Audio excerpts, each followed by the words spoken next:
Josué 7, todo o capítulo, dos versos 1 ao 26, responsivo. Vamos lá? Os israelitas derrotados em Ai e Acã. Prevaricaram os filhos de Israel nas coisas condenadas, porque Acã, filho de Carmi, filho de Zabdi, filho de Zera, da tribo de Judá, tomou das coisas condenadas. A ira do Senhor se acendeu contra os filhos de Israel.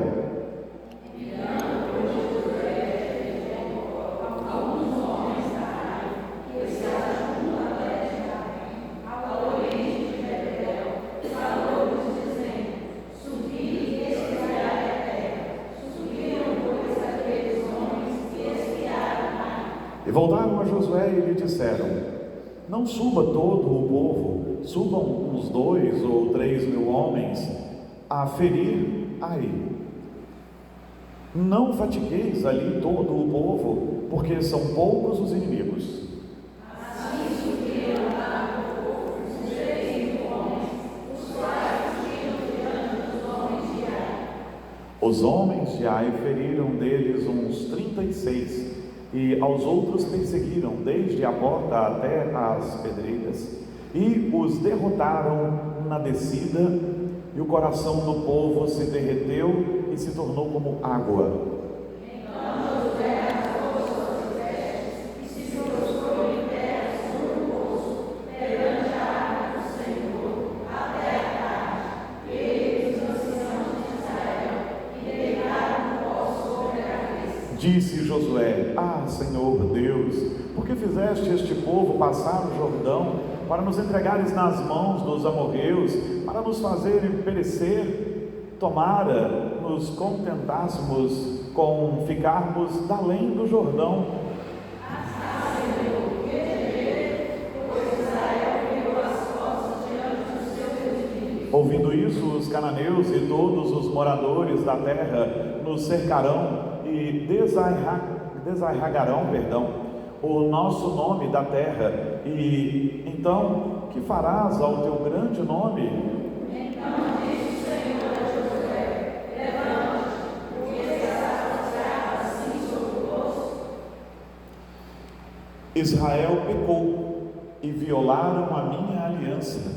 Aquilo que eu lhes ordenara, pois, tomaram das coisas condenadas e furtaram e dissimularam, até debaixo da sua bagagem o puseram.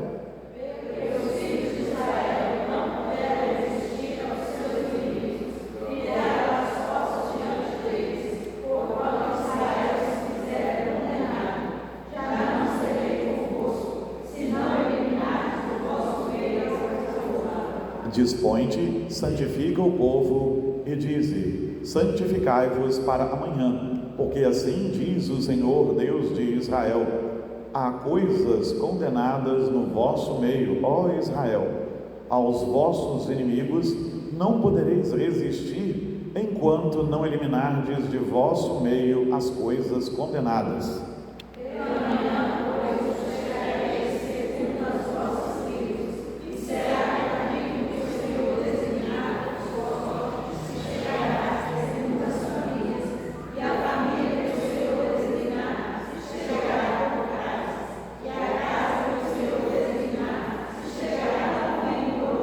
Aquele que for achado com a coisa condenada será queimado, ele e tudo quanto tiver, porquanto violou a aliança do Senhor e fez loucura em Israel.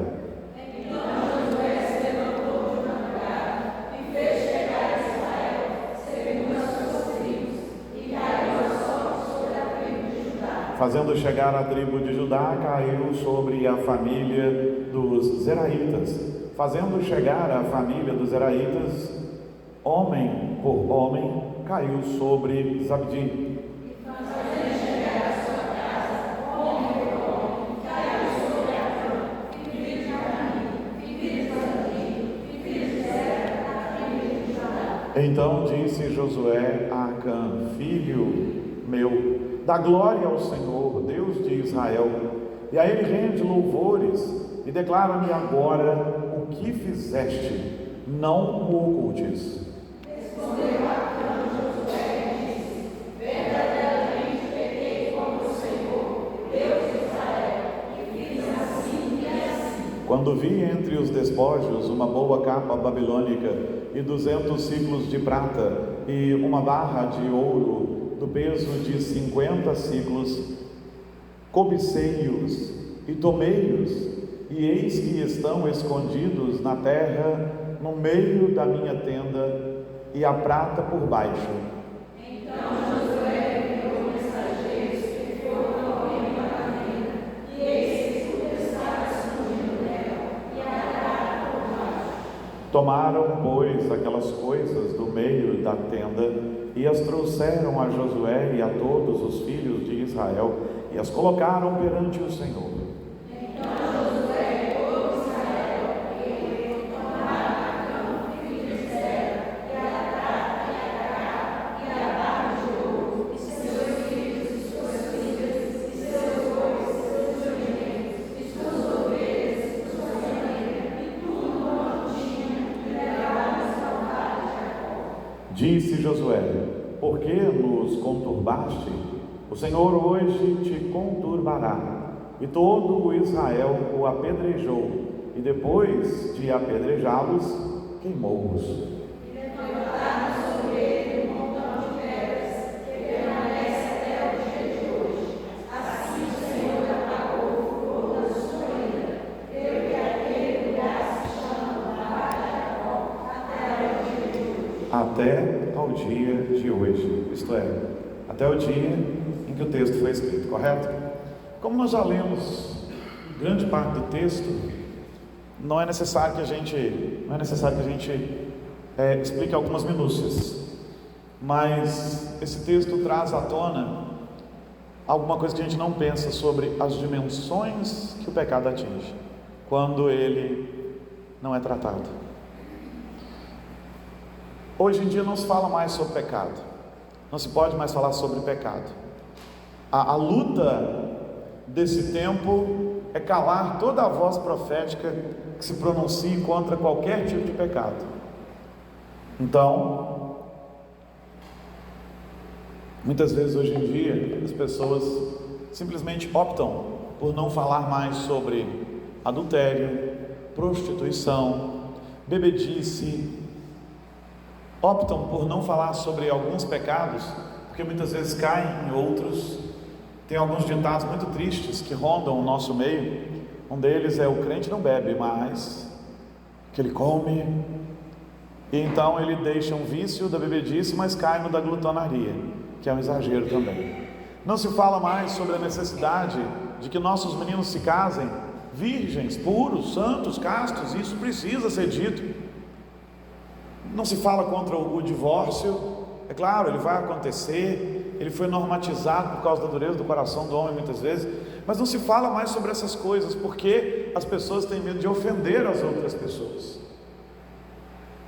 E o que acontece é que problemas e problemas vão se amontoando, vão se avolumando, e as pessoas vão ficando cada dia mais doentes. Existe uma ideia nesse mundo de que se eles calarem toda a voz profética, se não houver mais ninguém para falar sobre pecado, que isso não vai ser mais um problema na sociedade. Mas isso não é verdade. As pessoas simplesmente tentam ignorar que estão cometendo erros e querem continuar cometendo-os, e vão adoecendo fisicamente, psicologicamente, emocionalmente, né? As doenças vão se avolumando, doenças da alma, doenças do espírito, como Davi muito bem disse, né? Davi pecou um pecado terrível de adultério, ele tentou esconder esse pecado, e os seus ossos se tornaram em sequidão de estio. Em sequidão de estio, ele fala isso, é como uma terra seca, rachada, trincada,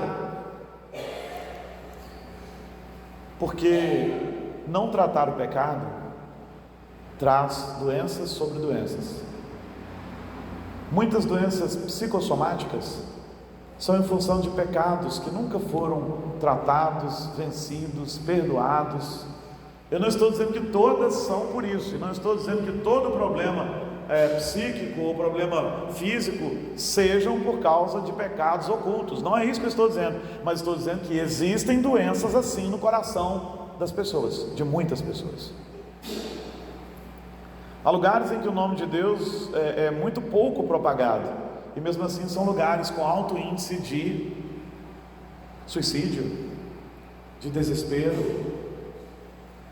As pessoas vão vivendo vidas sofisticadas, criando desculpas para viver da maneira que vivem, e os pecados vão se avolumando, e a sociedade vai apodrecendo, e o homem vai adoecendo. E nós precisamos entender as dimensões do pecado, e elas se manifestam nesse texto. Esse texto é um bom exemplo das dimensões de ação do pecado, sabe? E nós precisamos falar contra o pecado, sim. Sim, adultério é pecado, vícios são pecado, alcoolismo é pecado, é uma doença, mas é um pecado que precisa ser vencido, não é? Tudo aquilo que atenta contra o seu corpo e a integridade dele é pecado?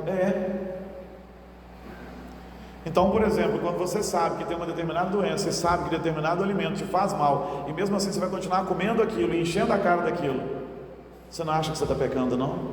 Você está pecando. Você está pecando. Quando você sabe que um determinado medicamento vai te fazer mal, mas ainda assim você continua a usá-lo por N circunstâncias, você está pecando. Eu preciso ficar acordado, então vou tomar medicamentos para eu acordar. E faz uso excessivo daquilo, e aquilo está destruindo seu corpo. Isso é pecado.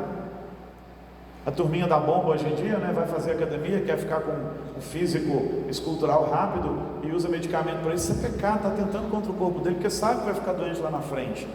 Isso também é pecado. Hoje temos um grave pecado, que é o pecado estético. Em nome da estética as pessoas fazem loucuras. O Francis Schaeffer já falava da crise do ser e do ter. Ele dizia que hoje, para a sociedade, é mais importante ter do que ser. A pessoa pode ser horrível, mas se ela tem muitas coisas, está tudo bem. Um dia, participando de um evento até católico, alguém, não querendo parafrasear Francis Schaeffer, parafraseando, não querendo citá-lo, disse que nós vivemos o problema hoje da ética e da estética. As pessoas não precisam mais ter ética, o importante é a estética, como seu corpo é, como ela se veste, como ela... E isso de fato é um problema sério. Isso não vai ocultar pecado. Um corpo esculpido não vai resolver o problema de pecado. Uma conta bancária cheia não vai resolver o problema de pecado. E eu não estou pregando contra o dinheiro, mas o amor a ele sim é um problema.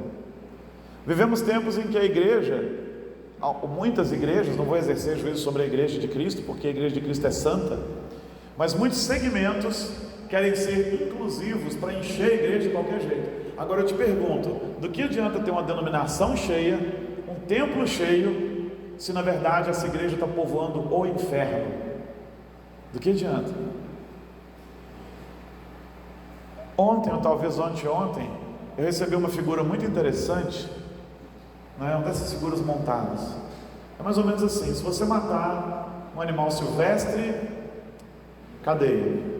Aí tinha vários animais ali, cadeia, cadeia, cadeia.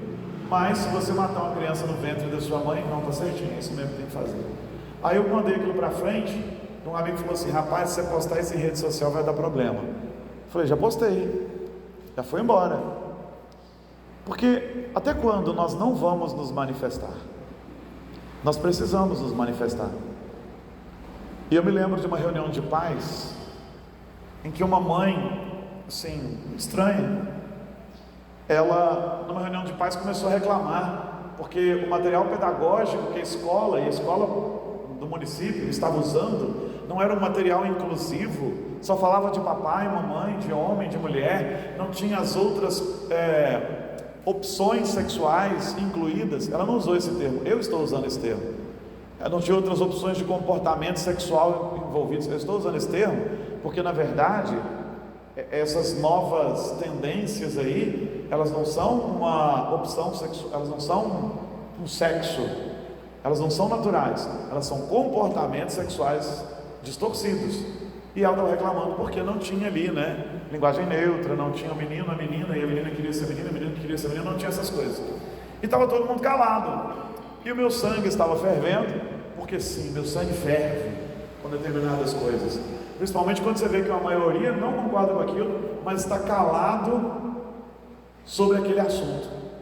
Eu me levantei e me pronunciei, falei: olha, isso que você está querendo está errado, nós não queremos isso para os nossos filhos, eu não quero isso para os meus filhos, você é uma minoria que está fazendo barulho aqui, mas ninguém de nós quer isso. A escola pública não está aqui para ensinar comportamento sexual para o meu filho, nem o que meu filho tem que fazer ou deixar de fazer na área sexual. A escola não está aqui para dar educação para o meu filho, quem dá educação para o meu filho sou eu. A escola está aqui para dar instrução formal para o meu filho.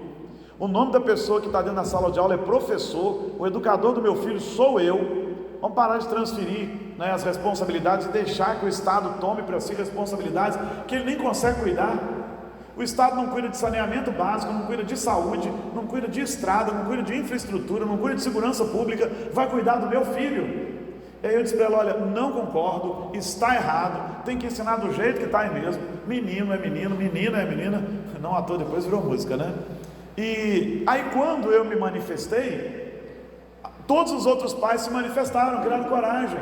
É isso mesmo, nós não concordamos. Se você quiser, educa sua filha lá, você e ela, coitada da criança, não sei o que. Por fim, ela se ausentou da reunião, disse que não queria mais ficar naquela reunião, porque essa gente é assim, eles gritam e impõem, mas quando você impõe a sua opinião, ou quando você manifesta a sua opinião e sua opinião ganha força, eles te chamam de qualquer adjetivo que eles nem sabem muito bem o que significa, como ortodoxos. A maioria nem usa esse termo, porque eles não sabem mesmo. O que eles usam mais agora é fascista, né? E saem da discussão, porque eles não são capazes de desenvolver uma discussão. E então a reunião foi apaziguada, a coisa continuou do jeito que estava, porque uma pessoa teve coragem de se levantar e dizer: nós não concordamos com isso, nós não aceitamos isso, nós não queremos isso. Aí todo mundo ganhou coragem. É aí que eu estou querendo dizer para vocês o seguinte: se nós ficarmos calados, em nome de um bom convívio com esse mundo, quem vai falar? Quem vai dar coragem àqueles desencorajados para que eles falem? Vivemos tempos em que o pecado está sendo varrido para debaixo do tapete. Não começou hoje não, foi um processo mais antigo, né? Não pode se disciplinar assim, não pode se comentar sobre a disciplina de uma pessoa na igreja, senão ela leva a gente na justiça. Olha, pecado particular, disciplina particular. Pecado público, que ofende toda a igreja, precisa ser disciplinado publicamente. Ou seja, a igreja precisa saber que houve uma ação ali. Por quê? Por causa das dimensões do pecado. Quando você olha para esse texto, preste atenção. O texto diz que prevaricaram os filhos de Israel nas coisas condenadas, mas só um homem tinha prevaricado, só Acã. Mas o pecado de Acã fez um estrago absurdo, horroroso. Eles tinham acabado de vencer uma cidade poderosa, Jericó, e agora no capítulo 8 vão ser derrotados, aqui no fim do capítulo 7 vão ser derrotados por Ai, uma cidade pequena. Por quê? Porque quando a gente olha para a vida de Acã, a gente descobre o seguinte: o meu pecado, ele me prejudica e ele traz morte sobre a minha vida. Não é novidade nenhuma. A Bíblia diz que o salário do pecado é a morte. O salário do pecado é a morte. De alguma maneira nós vamos morrendo por dentro quando damos vazão ao pecado e não tratamos o pecado. Então entenda que a primeira dimensão de ação do pecado é em nós mesmos. Ele vai nos consumindo, ele vai nos engolindo, ele vai tirando a nossa vitalidade e ele vai ficando mais vívido, ele vai ficando mais forte.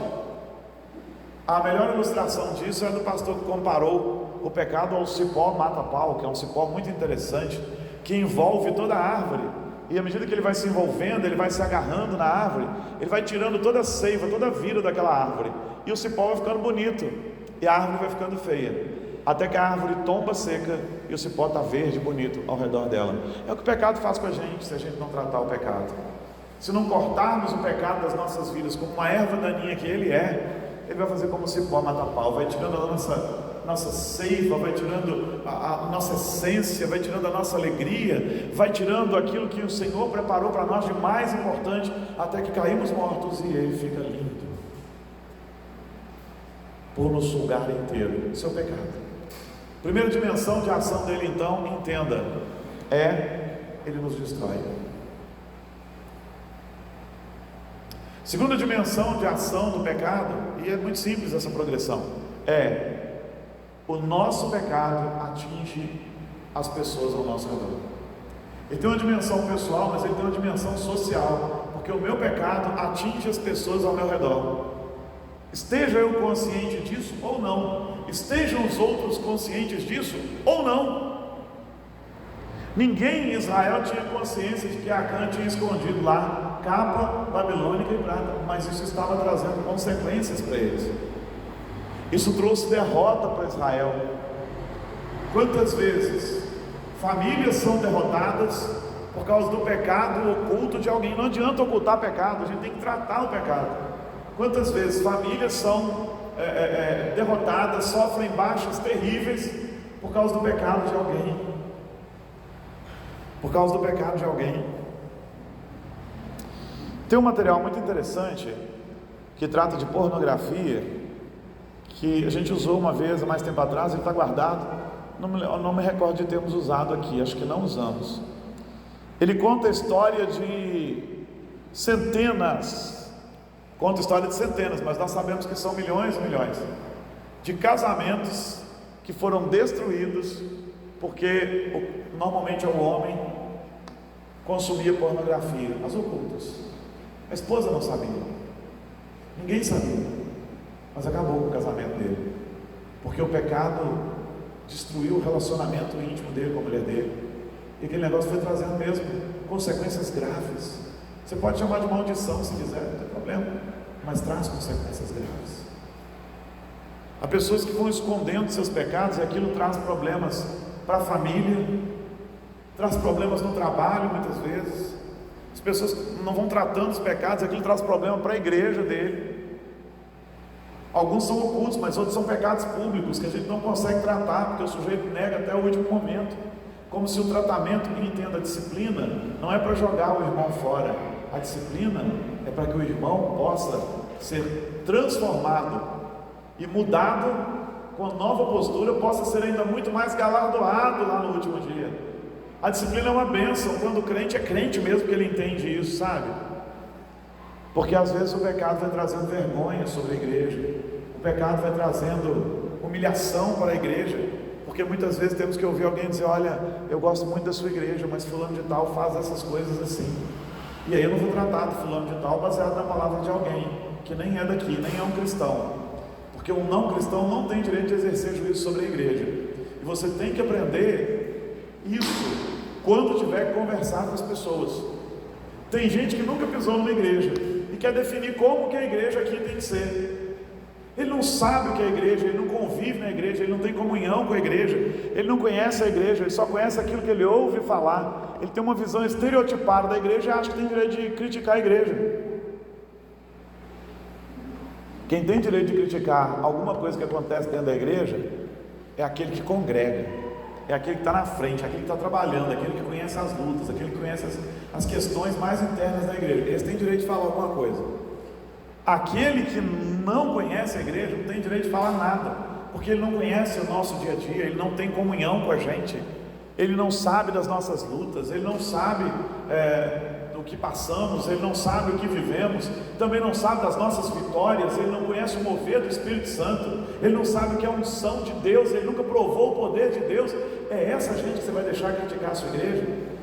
Sinceramente, há pouco tempo tive uma conversa com uma pessoa que eu nem sei quem é, e ele começou a criticar a igreja. Eu falei: você é de alguma igreja? Não. Eu falei: então sabe o que eu acho que você devia fazer? Você devia procurar uma igreja, procurar ter uma experiência real com Jesus, depois eu acho que eu vou sentar para te ouvir, para você criticar uma igreja, porque agora no momento você não tem autoridade nenhuma para isso. Mas às vezes há irmãos que trazem vergonha assim sobre a igreja, como mau testemunho, é um que não paga conta, é um que conta mentira, é um que fala da vida dos outros, é um que isso, é um que aquilo. Você acha que esse pequeno pecado, que na sua cabeça é pequeno, mas não é, ele não traz consequências sociais? Ele traz consequências sociais. Tem gente que é estigmatizado, por causa do comportamento de outros. Quando o Senhor Jesus me alcançou, eu fui para a igreja, e alguns irmãos do conselho ficavam assim: espera mais um pouco, porque esse menino vem da família tal, vamos esperar mais um pouco para ver se é isso mesmo, vamos esperar mais um pouco. Por fim, estavam esperando muito, toda vez um pouco, e era pouco, estava ficando muito. Eu falei: gente, como é que vai ser? Mas você está entendendo? Eu sofria consequências porque eu carregava um estigma de condutas e de procedimentos que nem eram meus. A gente acha que não, mas nossas atitudes influenciam as pessoas ao nosso redor. E é importante sabermos disso. Acã deve ter pensado: eu vou pegar a capa, vou pegar a prata, vou esconder debaixo da minha tenda, vou enterrar, ninguém vai saber. Se ninguém sabe, não tem problema, não vai fazer mal para ninguém, mas faz. Pecados não tratados, pecados que se evolumam, pecados ocultos, eles trazem sim problemas graves para nós, traz morte para a gente, e a gente vai morrendo aos poucos sem perceber, e também traz muito graves problemas para quem está ao nosso redor. Sim, cônjuges são influenciados pela conduta daquele cônjuge que tenta esconder seu pecado. Filhos são influenciados pela conduta de pais que pecam e os filhos sabem, ou que pecam escondido, mas aquilo vai influenciando a casa e os filhos. Igrejas são influenciadas, a sociedade é influenciada. Tem uma coisa que não cabe aqui: filosofia do mundo, que diz que o meu problema é só meu problema, ninguém tem nada na minha vida.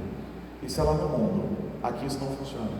Aqui somos irmãos, somos um corpo. Quando um sofre, todo o corpo sofre. Aqui precisamos tratar uns dos outros, mas também precisamos ser tratáveis. Ainda que a igreja seja zelosa, há pessoas que não são tratáveis.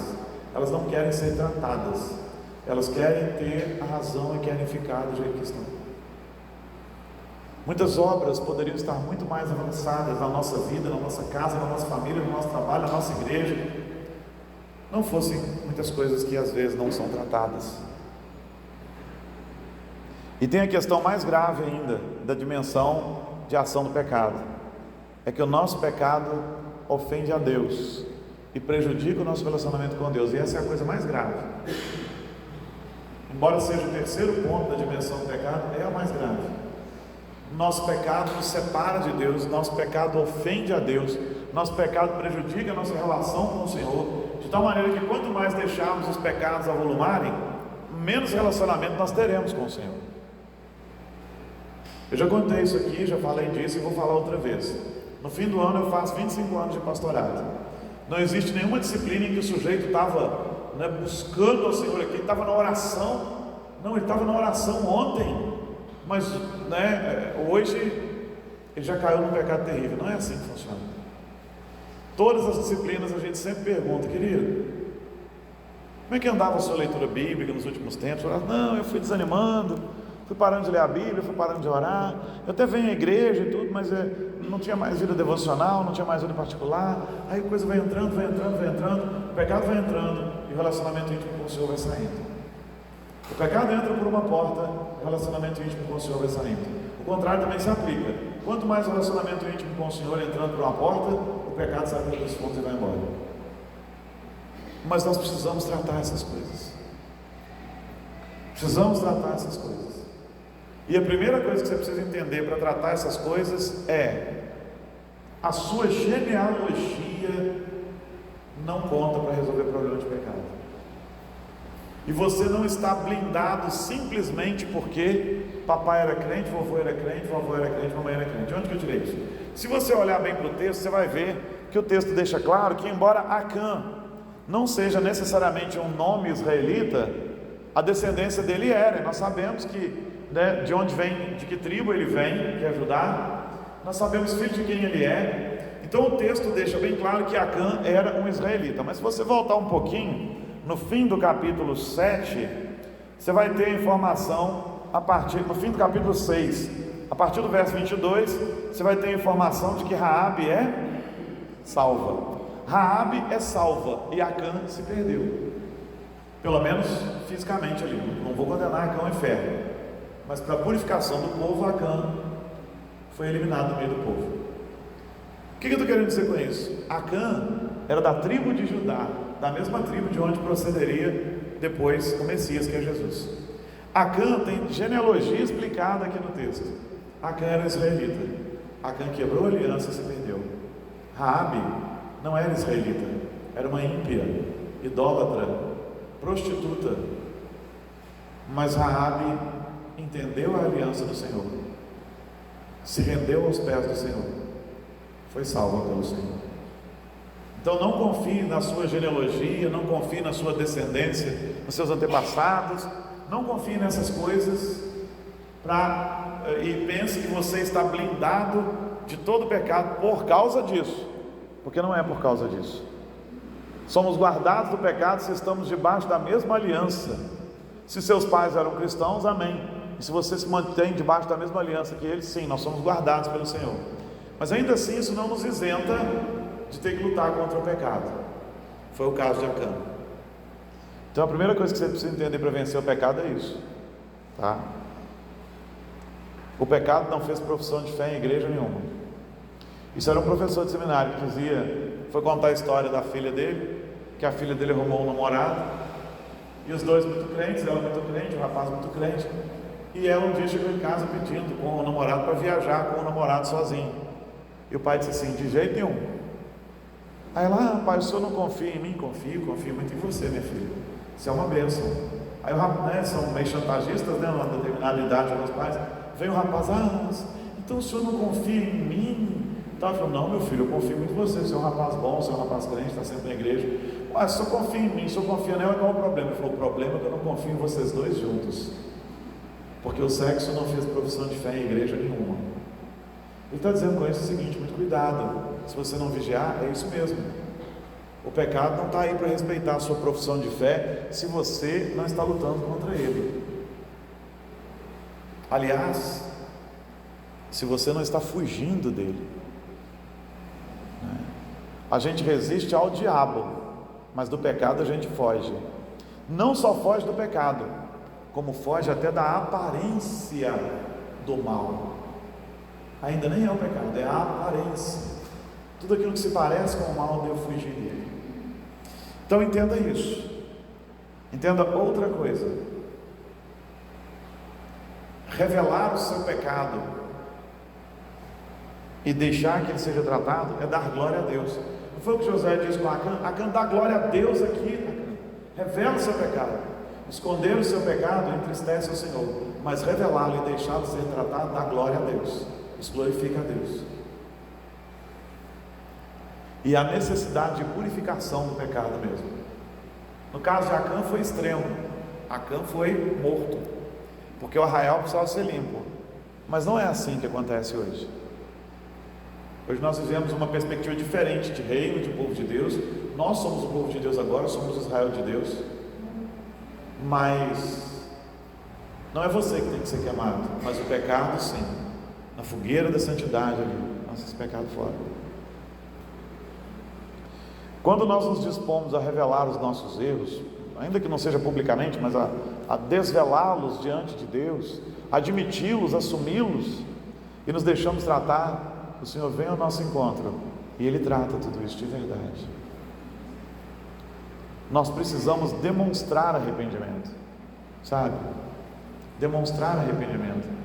A contrição e o arrependimento de Israel vieram na forma de rasgar as suas vestes, de lançar cinza sobre a cabeça ali mesmo, de ficar profundamente contristados.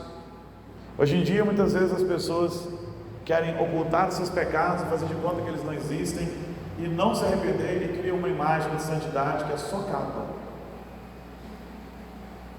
Mais do que uma vez, aconselhando casais de namorados que ficaram assim grávidos, né?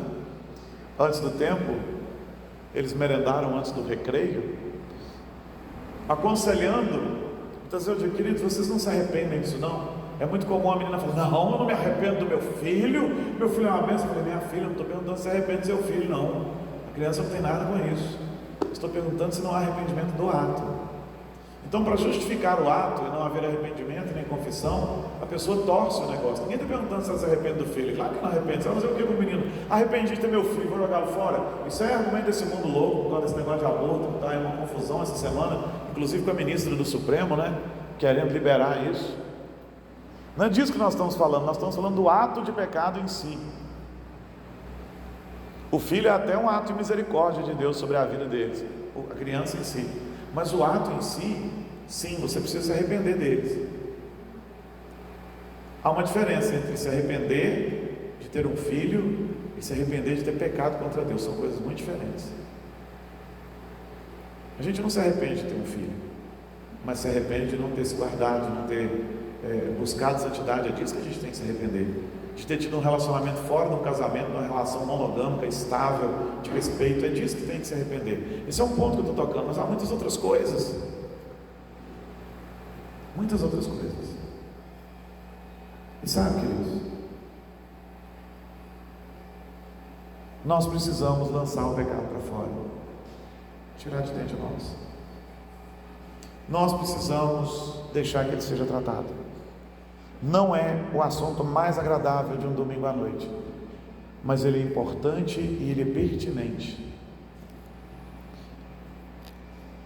Na verdade, ele é urgente.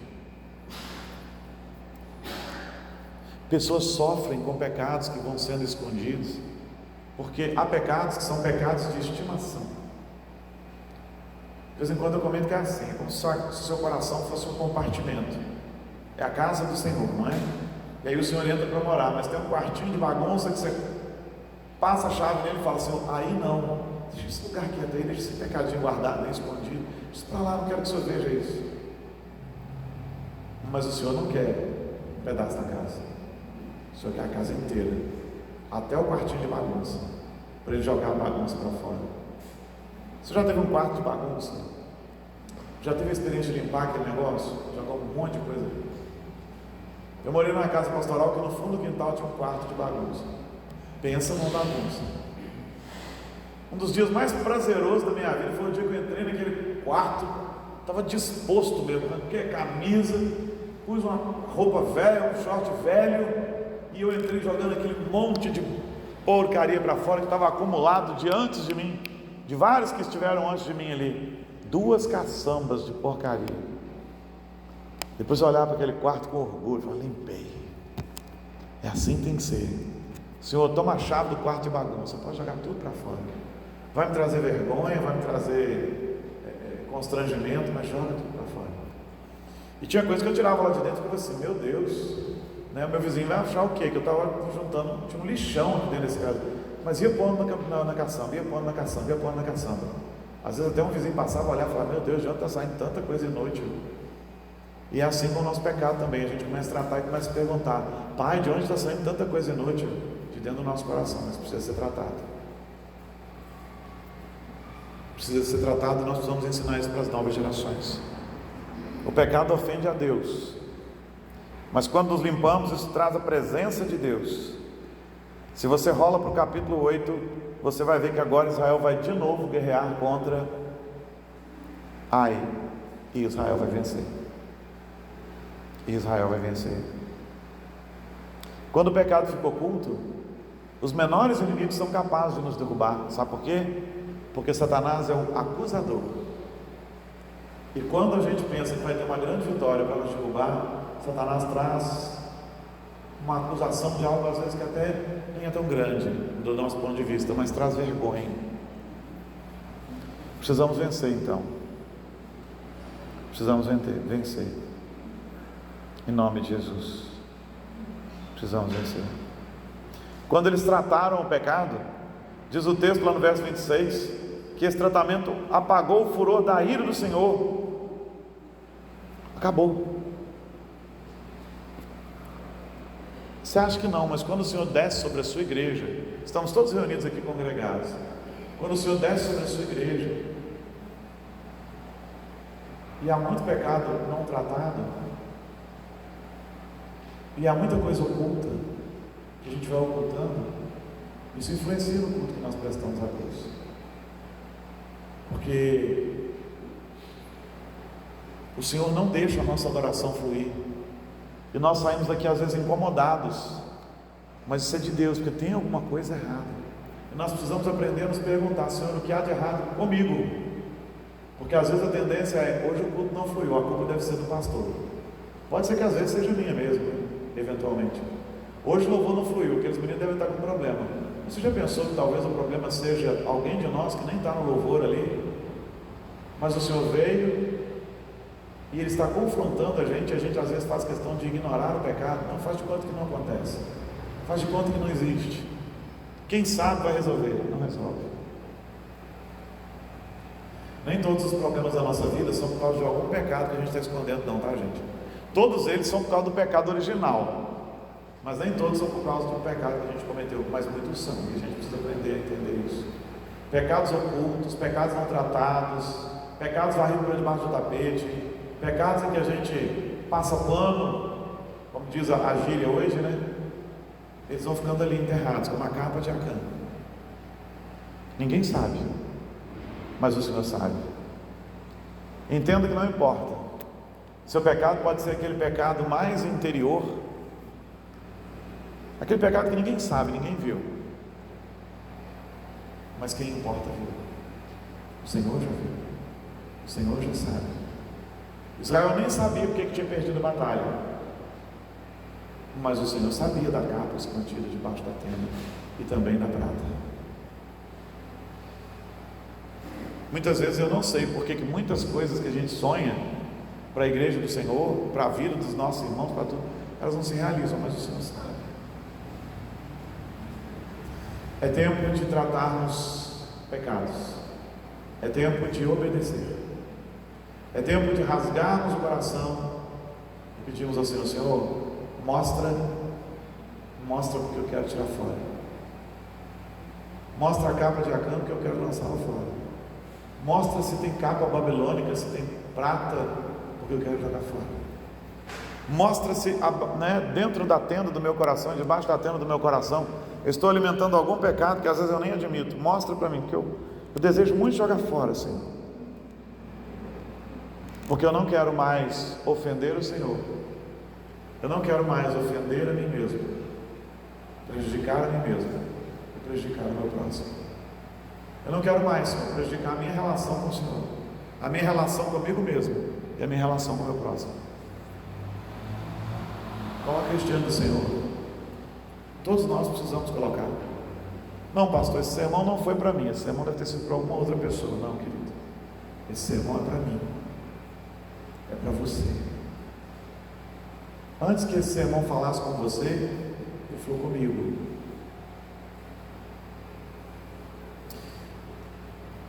Teve um momento que eu fiquei mais distante da Jana, ela ficou assim, hoje à tarde: você ainda estava lá? Até agora? Eu falei: não, eu estava fazendo outra coisa. Eu estava relendo o meu sermão, este sermão, e estava me sentindo profundamente incomodado com ele, perguntando ao Senhor: Senhor, o que o Senhor quer tratar comigo, hein? Qual o meu pecado que pode ser a capa babilônica que o Senhor quer que eu lance fora? Eu agora sou teu filho, eu estou na tua aliança, mas eu não quero ser como Acã, eu quero entender o que o Senhor fez. Eu prefiro ser como Raabe. Foi para mim esse sermão, antes que fosse para você. Aliás, esse é um princípio que comentavam nos corredores do seminário para a gente. Se o sermão não falou com você, não pregue. Se não falou nem para você, por que vai falar para os outros? Mas esse falou profundamente comigo. E há pessoas que têm a tendência de achar que o sermão é para o outro, como a história de um homem que ia aos cultos e todo dia o sermão era só para outra pessoa. Até que um dia alguma coisa aconteceu e só ele e o pastor estavam no culto, mas o pastor pregou assim mesmo. E quando o pastor foi cumprimentá-lo à porta, ele falou: pastor, o senhor pregou só para o senhor mesmo. Nunca era para ele. Não é assim com a gente. Todo sermão é para mim, todo sermão é para nós. Vamos colocar isso diante do Senhor. Senhor, o que o Senhor quer limpar, o que o Senhor quer tirar? Porque nós queremos uma vida de vitória, nós queremos vencer e nós queremos vencer as nossas batalhas no poder do Senhor.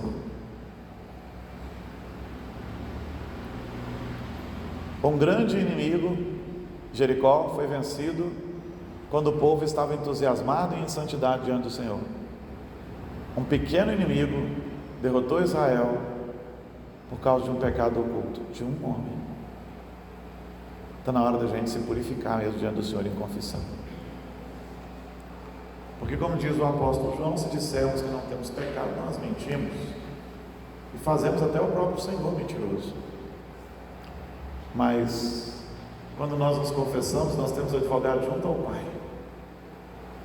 Vamos fazer esse tempo de confissão agora, diante do Senhor.